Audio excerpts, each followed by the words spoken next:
Hi, എല്ലാ കൂട്ടുകാർക്കും പുതിയൊരു വീഡിയോയിലേക്ക് ഹൃദയം നിറഞ്ഞ സ്വാഗതം. അമ്പിയാണ്. കൂട്ടുകാർക്ക് എല്ലാവർക്കും സുഖമാണെന്ന് വിശ്വസിച്ചുകൊണ്ട് നമുക്ക് നേരെ വീഡിയോയിലേക്ക് പോകാം. ഞാൻ മരിച്ചു കഴിഞ്ഞാൽ എന്റെ ഭർത്താവും എന്റെ മക്കളും എങ്ങനെ ജീവിക്കും? അവർക്ക് ഞാനില്ലാതെ ഒരു നിമിഷം അവർക്ക് ചിന്തിക്കാൻ പോലും പറ്റത്തില്ല. ദൈവമേ, അവരെങ്ങനെ ആഹാരം ഉണ്ടാക്കും, എങ്ങനെ തുണി നനയ്ക്കും, അവരുടെ കാര്യങ്ങൾ എങ്ങനെ നടത്തും? എനിക്ക് ഒരു തിട്ടവുമില്ല. ഞാൻ മരിച്ചു കഴിഞ്ഞാൽ അവരുടെ കാര്യം കട്ടപ്പുക എന്ന് നിങ്ങൾ ചിന്തിക്കുന്നുണ്ടോ? ഉണ്ടെങ്കിൽ അത് അങ്ങേയറ്റത്തെ തെറ്റാണ്. നിങ്ങൾ മരിച്ചു കഴിഞ്ഞാൽ ആർക്കും ഒന്നും വരാനില്ല. ഒരു ചുക്കും ആർക്കും സംഭവിക്കത്തില്ല. ഒരു തുള്ളി കണ്ണുനീര് പോലും നമ്മൾ മരിച്ചാൽ നമ്മുടെ വീട്ടുകാർക്ക് ഉണ്ടാവത്തില്ല. ഒരു ശകലം വിഷമം പോലും അവർക്ക് വരത്തില്ല. കാരണം നിങ്ങളില്ലെങ്കിലും അവര് ജീവിക്കും. നിങ്ങൾ മരിച്ചു കഴിഞ്ഞാൽ നിങ്ങളുടെ ശവസംസ്കാര ചടങ്ങ് കഴിഞ്ഞു കഴിഞ്ഞാൽ ഉടൻ തന്നെ അവര് നിങ്ങളെ മറന്നുപോകും. അല്ലെങ്കിൽ നമ്മളെ അതുപോലെ ഓർത്തിരിക്കണമെങ്കിൽ നമ്മുടെ അച്ഛനും അമ്മയും ജീവനോടെ ഇരിക്കണം. നമ്മളെ ഓർത്തിരിക്കാൻ അവര് മാത്രമേ നമ്മളെ ഓർത്തിരിക്കത്തുള്ളൂ.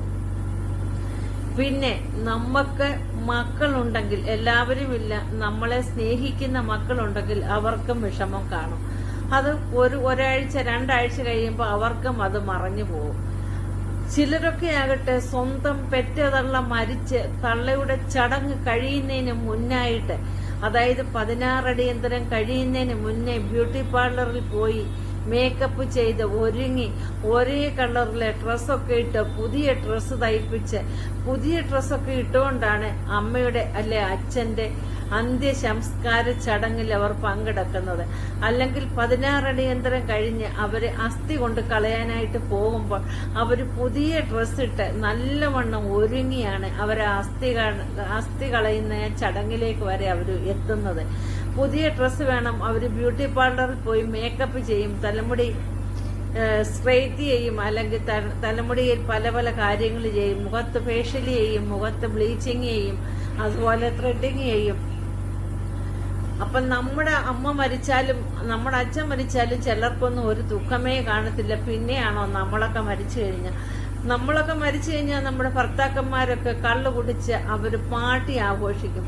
നമ്മുടെ ശവസംസ്കാര ചടങ്ങ് കഴിയുന്ന ഉടൻ തന്നെ പറയടാ, നിന്റെ ഭാര്യ മരിച്ചില്ല, പാർട്ടി വേണോടാ ഞങ്ങൾക്ക് എന്ന് പറഞ്ഞിട്ട് അവര് കള്ളു വാങ്ങിച്ച് അവര് ടച്ചിങ്സും ഒക്കെ വെച്ചിട്ട് അവർ അടിപൊളി പാർട്ടി നടത്തും. അപ്പൊ നമ്മൾ വിചാരിക്കുക, അയ്യോ നമ്മൾ മരിച്ചു കഴിഞ്ഞാൽ ഈ നാടെങ്ങനെ ഓടും, നമ്മുടെ വീടെങ്ങനെ ഓടും, നമ്മുടെ ഭർത്താവ് എങ്ങനെ, നമ്മുടെ മക്കളെങ്ങനെ? ഒന്നും വരാനില്ലെന്നേ. നമ്മൾ മരിച്ചു കഴിഞ്ഞാൽ അവരടിച്ചു പൊളിച്ച് അവര് സുഖമായിട്ട് അവര് ജീവിക്കും. നമ്മളുള്ളതിനെക്കാട്ടി സന്തോഷമായിട്ട് അവര് ജീവിക്കും. അപ്പോഴേ നമ്മൾ മരിച്ച ആർക്കും ഒന്നും വരാനില്ല. നമ്മുടെ അച്ഛനും അമ്മയ്ക്കോ അല്ലെങ്കിൽ നമ്മുടെ അതുപോലെ നമ്മളെ സ്നേഹിക്കുന്നവർക്ക് അത് ഒരു 6 മാസം വരെ, അത് കഴിഞ്ഞ് അവര് നമ്മളെ പതുക്കെ മറക്കാൻ തുടങ്ങുമെന്നേ. നമ്മൾ മരിച്ചാൽ ആർക്കും ഒരു പ്രയാസവും കാണത്തില്ല, ആർക്കും ഒരു ദുഃഖവും കാണത്തില്ല. അപ്പോൾ നമ്മൾ ജീവിച്ചിരിക്കുന്ന സമയത്ത് നമുക്കിഷ്ടമുള്ളതുപോലെ നമുക്കിഷ്ടമുള്ള വസ്ത്രം ധരിക്കുക, ഇഷ്ടമുള്ള ആഹാരം കഴിക്കുക.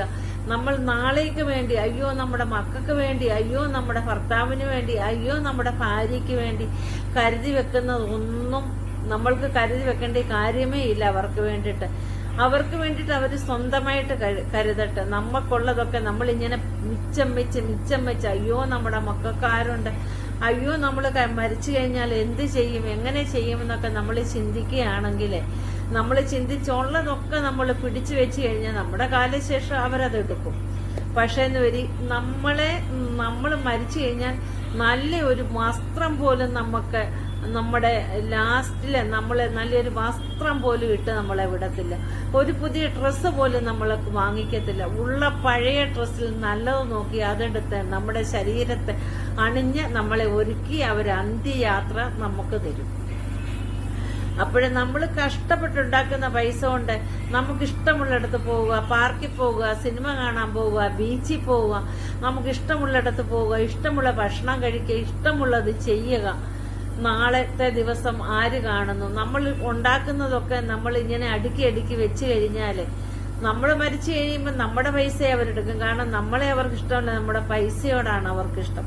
നമ്മൾ എത്ര നമ്മുടെ മക്കളെ അല്ലെങ്കിൽ നമ്മൾ സ്നേഹിച്ച് നമ്മള് ജീവന തുല്യം നമ്മുടെ കഷ്ടപ്പെട്ട് നമ്മുടെ ജീവിതവും നമ്മുടെ ആയുസ്സും ഒക്കെ കളഞ്ഞ് നമ്മുടെ മക്കൾക്ക് വേണ്ടി നമ്മൾ കഷ്ടപ്പെടുകയാണെങ്കിൽ അവർക്ക് നമ്മളെ ഇഷ്ടമേ ആയിരിക്കത്തില്ല. അവർക്ക് മറ്റുള്ളവരോടായിരിക്കും ഇഷ്ടവും കടപ്പാടും ഒക്കെ ഉള്ളത്. മറ്റുള്ളവരുടെ അടുത്ത് ചെന്ന് അവരുടെ കാലും കൈയും തിരുമ്മോ, അവരുടെ നെഞ്ചു തിരുമ്മോ, അവരുടെ പുറം തിരുമ്മോ, ഇതൊക്കെ ചെയ്യും. പക്ഷേ നമ്മൾ കഷ്ടപ്പെട്ട് വളർത്തിയ മക്കൾ, സ്വന്തം അച്ഛൻ പറയുകയാണ് എന്റെ കാലിന് വേദനയാണ്, എന്റെ കാലൊന്ന് തിരുമേ, അല്ലെ എന്റെ കൈയൊന്ന് തിരുമാൻ പറഞ്ഞു കഴിഞ്ഞാൽ അവരത് ചെയ്യത്തില്ല. അതേ സമയത്ത് അപ്പുറത്ത് പോയാൽ മറ്റുള്ളവരെ കണ്ടു കഴിഞ്ഞാൽ, പ്രത്യേകിച്ച് പെൺപിള്ളാരാണെങ്കിൽ അവരുടെ കാലും കൈയും തിരുമാനും അവരുടെ തല തിരുമാനും തലയിൽ എണ്ണ തേച്ചു കൊടുക്കാനും ഒക്കെ നമ്മുടെ മക്കൾ റെഡിയാണ്, നമ്മുടെ മക്കൾ തയ്യാറുമാണ്. നമ്മളെയോ നമ്മുടെ മക്കൾക്ക് ഇഷ്ടമല്ല. അവര് പറയും വീട്ടിലുള്ളവരെ ഞങ്ങൾക്ക് ഇഷ്ടമല്ല, ഞങ്ങൾക്ക് പുറത്തുള്ളവരെയാണ് ഇഷ്ടം. വീട്ടിലുള്ളവര് വെറും വേസ്റ്റ് ആണ്, അവർക്ക് വീട്ടിലുള്ളവരുടെ പൈസ വേണം. നമ്മുടെ അച്ഛനും അമ്മയും ഓർക്കുന്നത് തന്നെ നമ്മൾക്ക് പൈസയ്ക്ക് വേണ്ടി ആവശ്യമുള്ളപ്പോൾ പെട്ടെന്ന് ഫോൺ എടുക്കും, അച്ഛന് ഫോൺ ചെയ്യും, അമ്മയ്ക്ക് ഫോൺ ചെയ്യും. അപ്പോൾ അവർക്കറിയാം നമ്മുടെ അച്ഛനും അമ്മയും മാത്രമേ നമ്മൾക്ക് പൈസ തരാനുള്ളൂ എന്ന് അവർക്കറിയാം. അതുകൊണ്ട് അച്ഛനും അമ്മയും വേസ്റ്റ് ആണ്. അച്ഛനും അമ്മയും മക്കൾ വളർന്നു കഴിഞ്ഞ് മക്കൾ വിവാഹിതരായി കഴിഞ്ഞു കഴിഞ്ഞാൽ അച്ഛനും അമ്മയും അവർക്ക് വേസ്റ്റ് ആണ്. നമ്മുടെ ഭർത്താക്കന്മാരൊക്കെ മണലാരണ്യത്തിൽ പോയി കിടന്ന് കഷ്ടപ്പെട്ട് പൈസ ഉണ്ടാക്കും. പക്ഷെ ഈ ഭാര്യമാർക്ക് ഭർത്താവിന്റെ പൈസ മാത്രം മതി. ഭർത്താവിനെ ഇഷ്ടമേ അല്ല. ഭർത്താവിനെ വിളിക്കുന്ന തെറി കേട്ട് കഴിഞ്ഞാല് നമ്മൾ പമ്പാ നദിയിലല്ല, നമ്മൾ ഹരിദ്വാറിൽ പോയി, നമ്മൾ ഗംഗയിൽ പോയി മുങ്ങി കുളിച്ചെന്ന് പറഞ്ഞാൽ പോലും തീരത്തില്ല. ഇപ്പൊ എല്ലാവരും സാധാരണ ഭാര്യയും ഭർത്താവുമായ വീട്ടിൽ വഴക്കൊക്കെ ഉണ്ടാക്കും. പക്ഷെ ചിലരൊക്കെ ആണെങ്കിലോ മറ്റുള്ളവരുടെ മുന്നിൽ ഭയങ്കര നല്ല പിള്ളയാണ്. പക്ഷെ സ്വന്തം ഭർത്താവിന്റെ തന്തയ്ക്കും തള്ളയ്ക്കും ഭർത്താവിനെ ഇഷ്ടമേ അല്ല. ഭർത്താവിനെ അവർ ബ്ലോക്ക് ചെയ്യും. ഭർത്താവിന് പൈസയ്ക്ക് ആവശ്യമുള്ളപ്പോൾ അവർ ബ്ലോക്ക് അടിക്കും. അല്ലാത്തപ്പോഴോ അവർക്ക് ഭർത്താവിനെ ഇഷ്ടമേ അല്ലെന്നുള്ളതാ. ഭർത്താവ് വെറും പാഴ് വസ്തുവാണ്. കാരണം ഭർത്താവ് പണമുണ്ടാക്കുന്ന ഒരു പണമുണ്ടാക്കുന്ന ഒരു വൃക്ഷമാണ്. അവര് ചോദിക്കുമ്പോൾ ഭർത്താവ് നമ്മൾക്ക് പണം തരണം. അദ്ദേഹത്തിന്റെ കയ്യിൽ ഇല്ല എന്ന് പറഞ്ഞു കഴിഞ്ഞാൽ 100 തെറി വിളിക്കും. അങ്ങനെയുള്ള സമൂഹമാണ് ഇന്ന് നമുക്കിടയിലുള്ളത്. അതുകൊണ്ട് നമ്മൾക്ക് എന്ത് ചെയ്യണമെന്നുണ്ടെങ്കിലും നമ്മൾ ചെയ്യുക. അല്ല നമ്മുടെ മക്കൾ നമ്മൾ ചത്തു കഴിഞ്ഞാൽ നമ്മുടെ മക്കള് നെഞ്ചത്തിട്ട് അലമുറയിട്ട് കരയുമെന്ന് നിങ്ങൾ വിശ്വസിക്കുന്നുണ്ടെങ്കിൽ അങ്ങേയറ്റത്തെ തെറ്റായ കാര്യമാണ്. അവരോർക്കും അയ്യോ ഈ ശല്യം ഒഴിഞ്ഞു പോയല്ലോ എന്ന് ഓർക്കും. ഒരു വിഷമവും കാണത്തില്ല. നമ്മുടെ ഭർത്താവാകട്ടെ നമ്മൾ മരിക്കുന്ന അടുത്ത നിമിഷം അദ്ദേഹം പോയി വേറെ വിവാഹം കഴിച്ച് വേറെ ഒരു പെണ്ണിനെയും കൊണ്ട് വന്ന് അദ്ദേഹം സന്തോഷമായിട്ട് ജീവിക്കും. അപ്പൊ നമ്മളാരും വിചാരിക്കേണ്ട നമ്മൾ ചത്താല് നമ്മുടെ വീട്ടിലുള്ളവർ കരഞ്ഞു കൂവിയിരിക്കും, അല്ലെങ്കിൽ നാട്ടിലുള്ളവർ കരഞ്ഞു കൂവിയിരിക്കും, അല്ലെ അയലത്തുള്ളവർ കരഞ്ഞു കൂവിയിരിക്കും. നമ്മുടെ ശവസംസ്കാര ചടങ്ങ് കാണാൻ അവിടെ വന്ന് നിൽക്കുമ്പോഴും പറയും ദൈവമേ അവള് നേരത്തെ പോയില്ലല്ലോ, ഇപ്പോഴാണല്ലേ അവള് പോയതെന്ന് ഓർത്ത് പറഞ്ഞായിരിക്കും അവര് പറയുന്നത്. അതുകൊണ്ട് നമ്മുടെ കയ്യിൽ പണമുള്ളപ്പോൾ നമ്മൾ നമ്മുടെ ശരീരത്തിന് ആവശ്യമുള്ള സാധനങ്ങൾ വാങ്ങിച്ച് കഴിക്കുക, നല്ല വസ്ത്രം മേടിച്ച് ധരിക്കുക. നമ്മുടെ വീട്ടിലിരിക്കുന്ന പെട്ടിയിലിരിക്കുന്ന നമ്മുടെ പുതിയ വസ്ത്രങ്ങളുണ്ടെങ്കിൽ അത് എടുത്ത് ധരിക്കുക.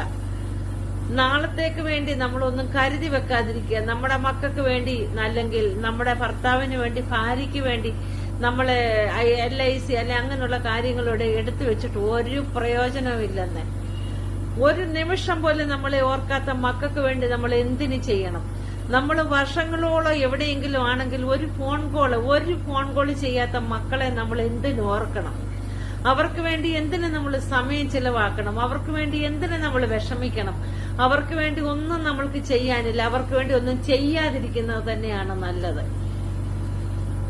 നമ്മൾ ഇല്ലാതായാൽ ഈ ലോകത്തിൽ ആർക്കും ഒന്നും വരത്തില്ലെന്നേ. അപ്പോൾ ഇത്രയും പറഞ്ഞുകൊണ്ട് ഞാൻ എന്റെ വീഡിയോ അവസാനിപ്പിക്കുന്നു. വീഡിയോ നിങ്ങൾക്ക് ഇഷ്ടമായി നിങ്ങളുടെ ഫ്രണ്ട്സിനൊക്കെ ഇന്ന് ഷെയർ ചെയ്ത് കൊടുക്കണം. അടുത്തൊരു വീഡിയോ കാണുന്നവരെ എല്ലാ കൂട്ടുകാർക്കും ബൈ.